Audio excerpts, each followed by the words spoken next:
Hello guys, good evening. Manyapon nyo guys. Sabayin nyo ko guys sa pagkain guys. Sarap guys kung sabayin nyo ko guys. Napakasarap.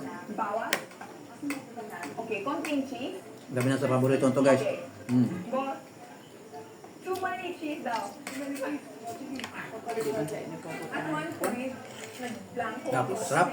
Hindi ko alam kung ano yung in-order ng table. Kasi sobrang dami. Yeah. Nakaka-stress kasi baka mali ka ng order, baka may makalimutan ka. Yeah. So either sa akin sila or nagalit sila ng sobrang. I'm gonna be honest, they're so annoying. Sobrang mas annoying yung mga customers. Like, guys, the cheese, but patience. Guys, this kind of job needs patience. Patience. Guys, ang halaga mo.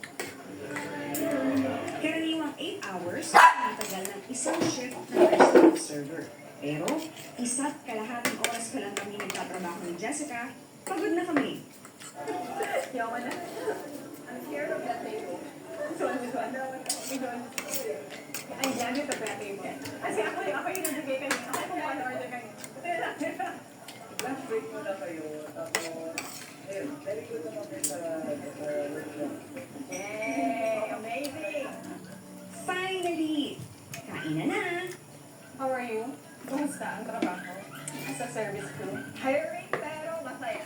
Who's the hardest part? Siyempre, the request. Yung mga customers. Sabi niya,